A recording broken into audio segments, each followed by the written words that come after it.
This channel does not promote any violent, harmful, or illegal activities. All content provided by this channel is meant for an educational purpose only. এদিকে CEO দপ্তরে টানা ধর্নায় অনড় রয়েছেন তৃণমূলপন্থী BLO অধিকার রক্ষা মঞ্চের সদস্যরা। তারা গতকালই কলেজ স্কোয়ার থেকে সিইও দপ্তর পর্যন্ত যান মিছিল করে, তারপর সেখানেই ধর্নায় বসে পড়েন। এখনো তারা ধর্নায় অনড় রয়েছেন।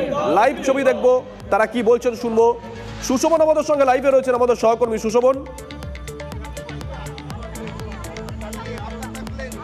দেখো, সিইও দপ্তরের মধ্যে এখনো পর্যন্ত তারা ধর্ণা কর্মসূচি চালিয়ে যাচ্ছেন।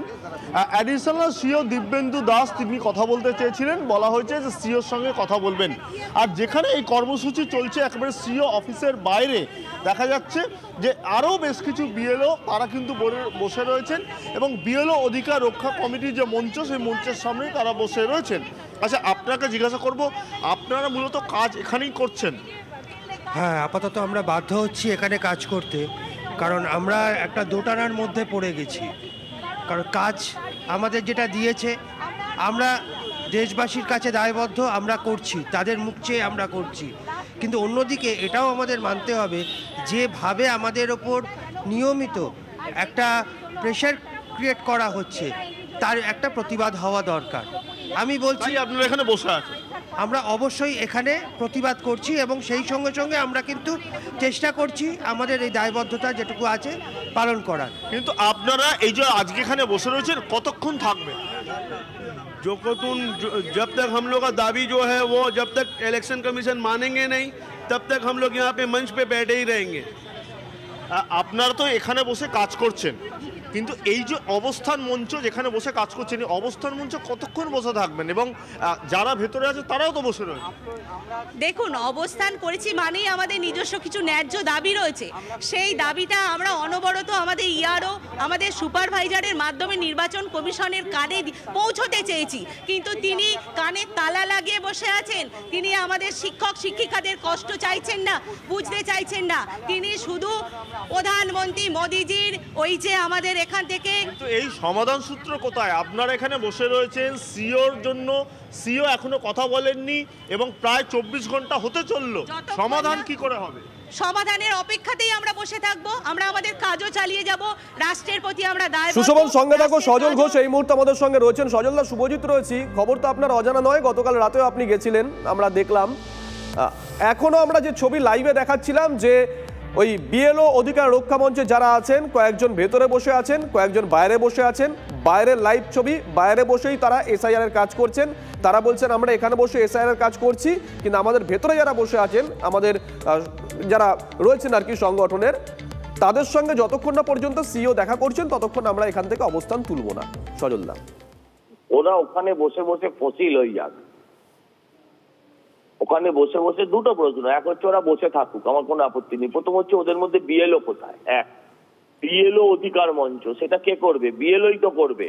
তো যদি যাদের সঙ্গে বিএলওই নেই, তাদের আবার কিসের অধিকার, কিসের মঞ্চ?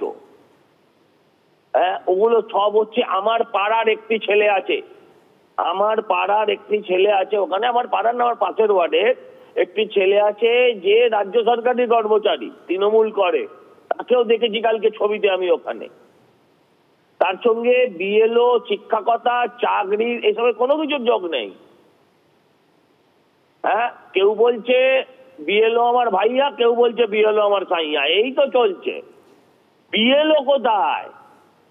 সব বিএলও আত্মহত্যা করেছে। কালকে একজন ভদ্রমহিলা বলছিলেন যে আমি আত্মহত্যা করা ছাড়া কোনো উপায় নাই, আত্মহত্যা করা ছাড়া কোনো উপায় নাই। আমি তো খুব টেনশনে আছি, তিনি এখন অব্দি কেমন আছেন একটু জানাবেন। এইসব নাটক চলছে।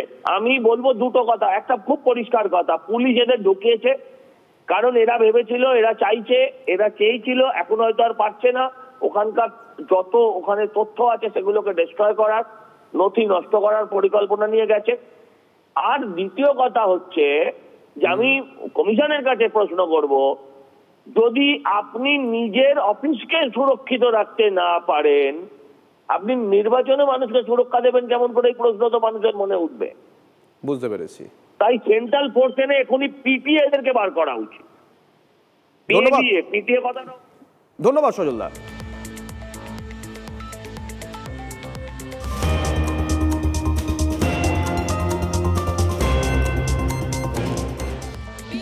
প্রতিবাদ দেখাচ্ছিলাম, কিন্তু এবার আরেক বিএলওকে দেখাই, মমিনা বেগম। বাঘের ভয়, হাতির ভয় সব কিছুকে দূরে সরিয়ে রেখে বাড়ি বাড়ি পৌঁছে যাচ্ছেন, তার কারণ কাজ শেষ করতে হবে যে। চিতাবাঘ, হাতি সব আতঙ্ককে জয় করে এসআইআর এর কাজ শেষ করলেন বিএলও মমিনা বেগম। ধূপগুড়ির শালবাড়ি 1 নম্বর পঞ্চায়েতের চানাডিপা এলাকার বিএলও মমিনা। তার বুথে মোট ভোটার 1419 জন। দুর্গম পথ পেরিয়ে প্রত্যেকের বাড়ি গিয়ে তাদের এনুমারেশন ফর্ম বিতরণ ও তা সংগ্রহ ছিল অত্যন্ত কঠিন কাজ। বিকেলের পর অন্ধকার জঙ্গলের পথ পেরিয়ে ভোটারদের কাছে যাওয়া ছিল মমিনার কাছে একটা প্রধান চ্যালেঞ্জ। সময়ের আগে সেই কঠিন কাজ শেষ করতে পারলেন বিএলও মমিনা বেগম। কোন এলাকার বিএলও? চানাডিপার। এখানে কতগুলো ভোটার সংখ্যা? 1450। এখনো পর্যন্ত কি সকলের বাড়িতে গিয়ে যে এসআইআর ফর্ম পৌঁছে দিয়েছেন? হ্যাঁ, সবাইকে পৌঁছে দিয়েছি। এটা তো গিয়েছিলাম, রাতে গিয়েছেন না? রাত্রেও গেছি। পাশাপাশি তো আপনি একজন শিক্ষিকা। শিক্ষিকা। স্কুলে কি পঠন পাঠন করাচ্ছেন? হ্যাঁ, পঠন পাঠন করে। সামনে পরীক্ষা বাচ্চাদের। মোটামুটি নভেম্বর ডিসেম্বরেই পরীক্ষা শুরু হবে। কতটা চাপ? চাপ তো আমাদের প্রচন্ড। এই এলাকায় হাতি করিডোর এলাকায় প্রতিনিয়ত, হ্যাঁ, কিভাবে মানুষের বাড়ি যাচ্ছে? রাত্রিবেলা যাই, হাতির পাশ দিয়ে মনে করে যাইতে লাগতেছে আমাদের। আর মাঝে মাঝে দেখা যাচ্ছে যে কিছু ভুলভাল হচ্ছে, আমরা ঠিক করে দিচ্ছি, সংশোধন করছি।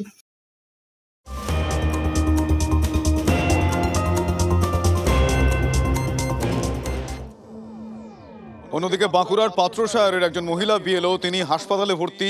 অতিরিক্ত কাজের চাপে তিনি অসুস্থ হয়ে পড়েছেন বলে দাবি করেছেন, কিন্তু হাসপাতালে তিনি শুধু ভর্তি নয়, তিনি এই মুহূর্তে এতটাই কাজের চাপে এই মুহূর্তে তিনি কান্নাকাটি করছেন।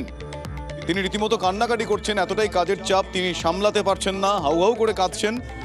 বাঁকুড়ার পাত্রসায়রে হাসপাতালে বিএলওর কান্না, দেখুন সেই ছবি।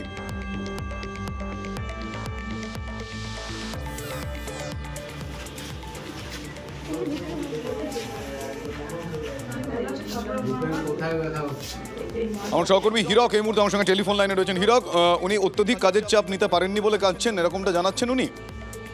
একেবারেই দেখো তেমনটাই জানাচ্ছেন। বাঁকুড়া পাত্রসাহেব ব্লকের নারায়ণপুর যে গ্রাম রয়েছে সেখানে 224 নম্বর বুথের বিএলও সবিতা সর্দার, পেশায় তিনি আইসিডিএস সুপারভাইজার এবং তিনি ওই এলাকায় বিএলওর কাজ করছেন। এবং তিনি যেটা বলছেন যে এনুমারেশন ফর্ম তিনি বাড়ি বাড়ি ঘুরে বিতরণ করেছেন, কিন্তু এই মুহূর্তে এনুমারেশন পূরণ করা যে এনুমারেশন ফর্ম সেগুলো সংগ্রহের কাজ তিনি করছিলেন। এবং করতে করতেই আজকে দুপুরের দিকে, আজকে বেলা 10টা সাড়ে 10টা নাগাদ তিনি হঠাৎই বুকে ব্যথা অনুভব করেন এবং তারপরে তিনি তড়িঘড়ি পৌঁছে যান পাত্রসাহেব ব্লক প্রাথমিক স্বাস্থ্য কেন্দ্রে। এবং সেখানে পৌঁছে তিনি একদিকে যেমন চিকিৎসা করাচ্ছিলেন, তার পাশাপাশি তিনি কান্নাকাটি শুরু করেন।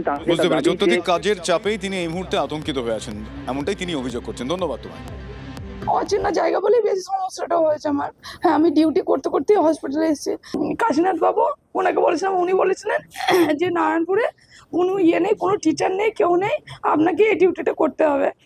জোর করে এখন আমি ভিজিট করতে গিয়ে দেখছি বা ফর্মগুলো কালেক্ট করতে গিয়ে দেখছি যে প্রচুর টিচার আছে ওখানে, কিন্তু তার থাকা সত্ত্বেও আমাকে দেওয়া হয়েছিল।